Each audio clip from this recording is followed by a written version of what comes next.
Good morning student. आज हम लोग कार्बोहाइड्रेट का लेक्चर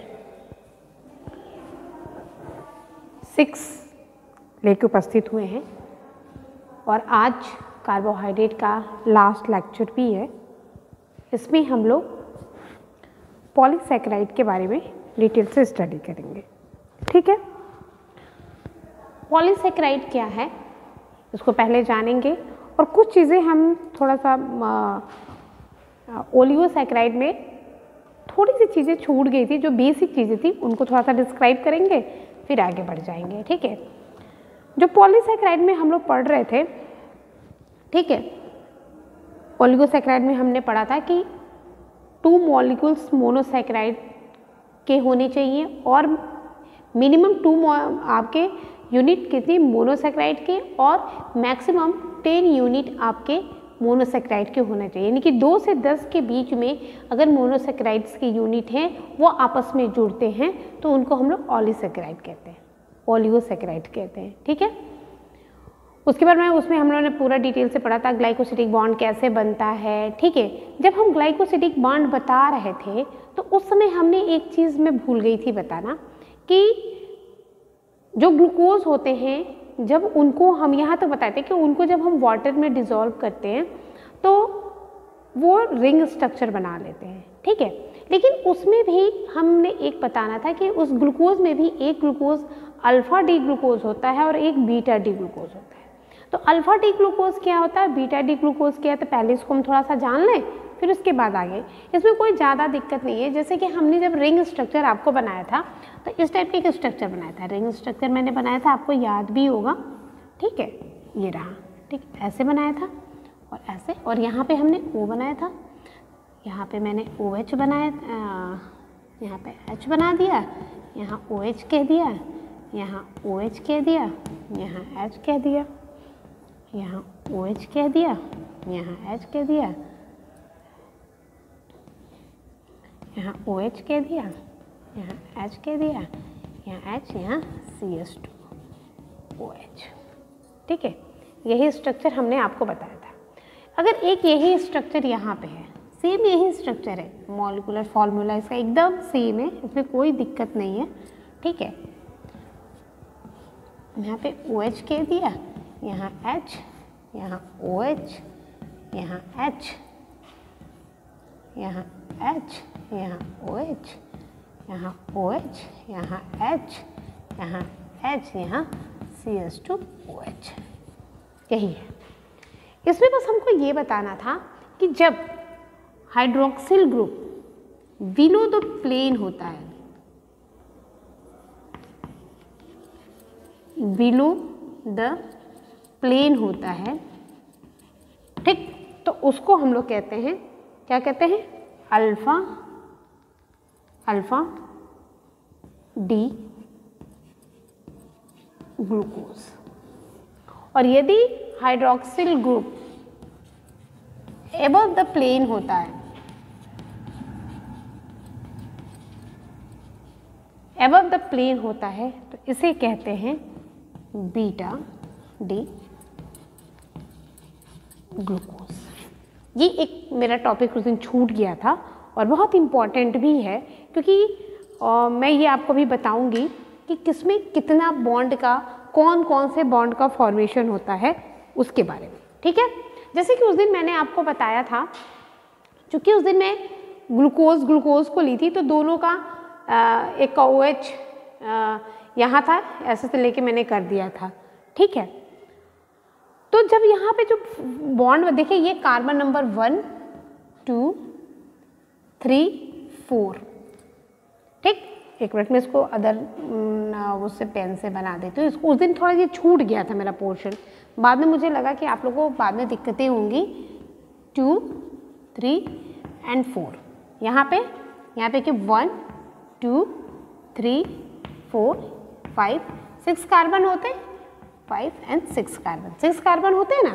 अब देखिए, मैंने बताया था कि ये दोनों आपस में इस तरह से मिलते हैं और एक ग्लाइकोसिडिक बॉन्ड का फॉर्मेशन हो जाता है। ठीक है, तो जब इस तरीके से होता है तो आप यहाँ पे देखिएगा कि ये जो बॉन्ड बनता है 1,4 ग्लाइकोसिडिक बॉन्ड कहते हैं। इस बॉन्ड को क्या कहते हैं? 1,4 ग्लाइकोसिडिक 1,4 ग्लाइकोसिडिक बॉन्ड कहते हैं। क्या कहते हैं?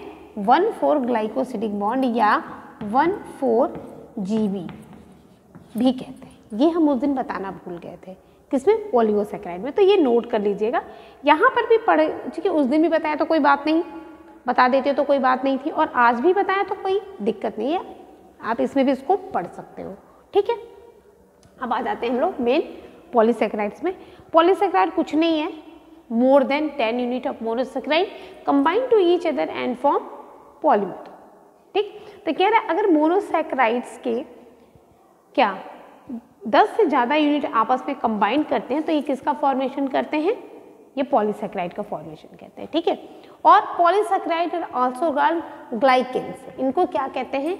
ग्लाइकेन्स कहते हैं, ठीक है। सिमिलरली ओलिगोसैकेराइड्स बाइंड विद, यहाँ पे सिमिलरली ओलिगोसैकेराइड, यहाँ पे कर दीजिए पॉलीसैकेराइड सैकेराइड यूनिट, ठीक है।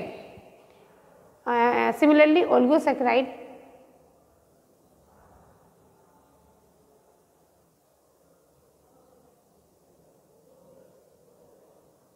इन polysaccharides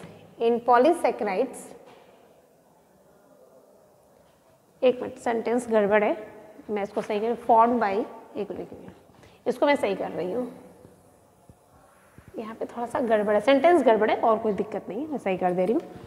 similarly oligosaccharide polysaccharide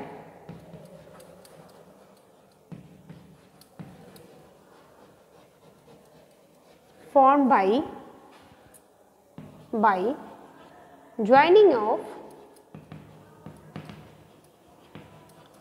monosaccharide unit by किसके द्वारा?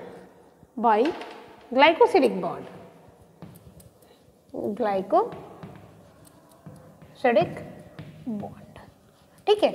अब सही हो गया। Similarly oligosaccharide polysaccharide form by joining of या रीयूनिट ऑफ, जो भी कह लीजिए, ठीक है, of monosaccharide unit by a glycosidic bond.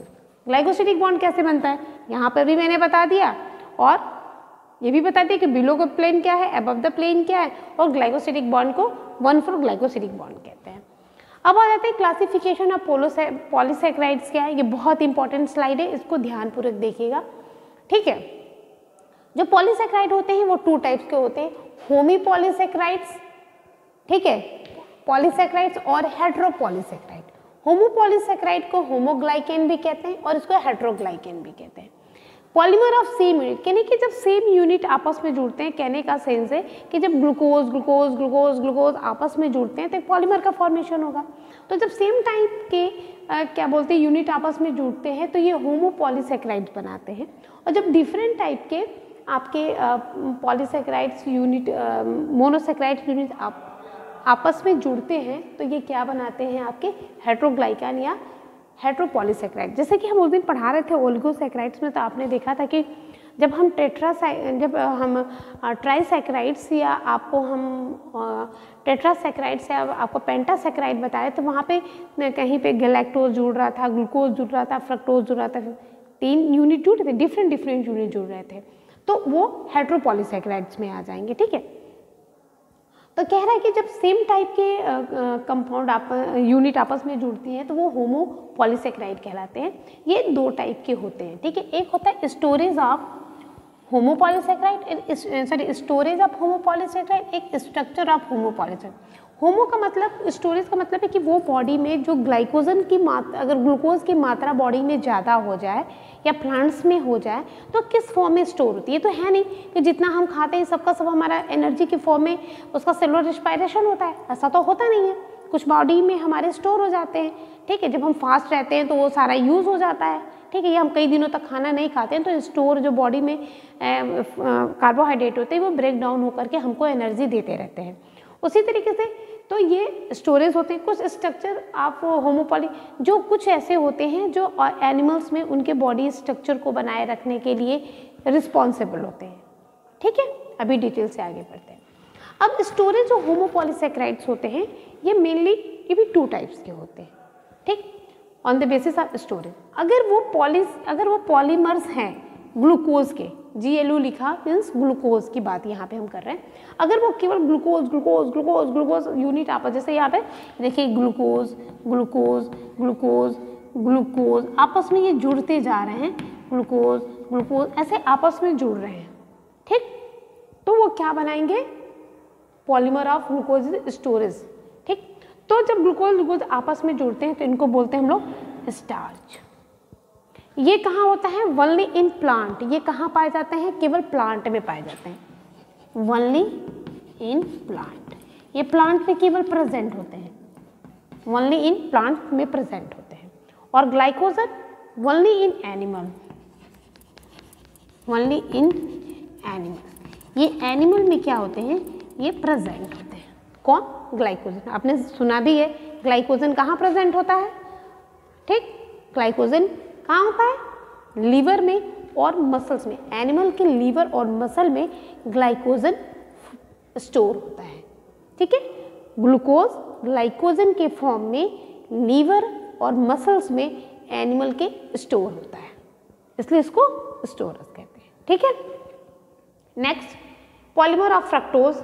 Polymer of fructose होता है, ये होता है इसको यूनिलिन, जब फ्रक्टोज फ्रक्टोज फ्रक्टोज आपस में जुड़ते हैं तो ये फ्रक्टोज होते हैं, इनको इनुलिन कहते हैं। इसका एग्जाम्पल है। अब आ जाते हैं स्ट्रक्चर वाले पे।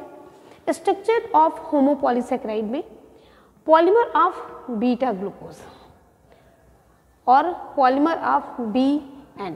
अब जब बहुत सारे बीटा ग्लूकोज आपस में जुड़ते हैं, ठीक है, जब बहुत सारे बीटा ग्लूकोज आपस में जुड़ते हैं तो एक चीज़ और यहाँ पे लिख लीजिएगा कि इनमें स्टार्च में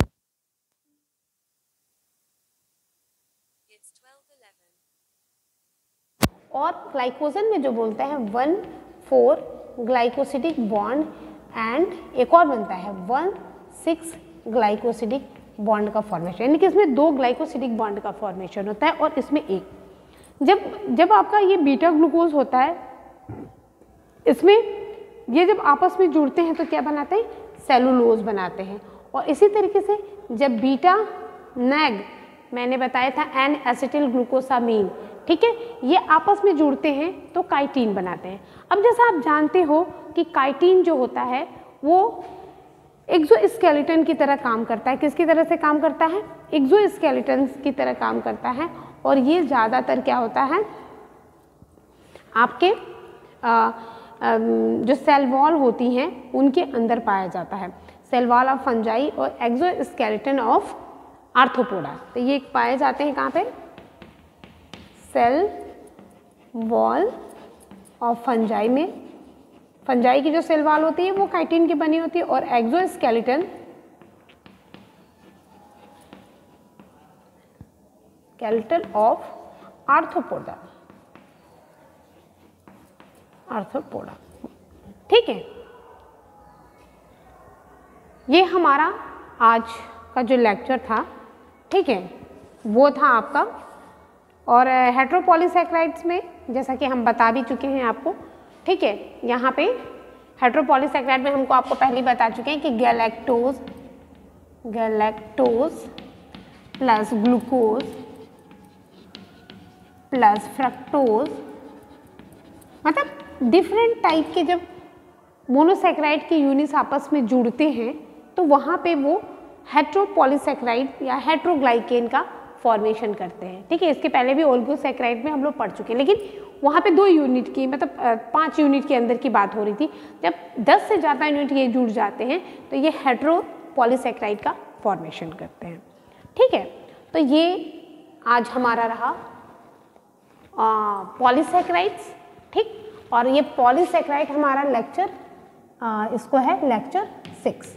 ठीक है, तो ये कार्बोहाइड्रेट आपका आज कंप्लीट हुआ। इसके बाद एंजाइम हम लोग पढ़ेंगे और उसके बाद फिर हम लोग धीरे धीरे अपने फिजियोलॉजी पे आएंगे। ठीक है, तो इसी तरह अपने आप नोट्स को मेंटेन करते रहिए। तब तक के लिए थैंक यू। पढ़ाई करते रहिए और अब कहने की ज़रूरत नहीं है कि हमारे चैनल को लाइक करिए, सब्सक्राइब करिए, क्योंकि अभी आपकी ड्यूटी हो चुकी है, आप सभी लोग इसे करिए।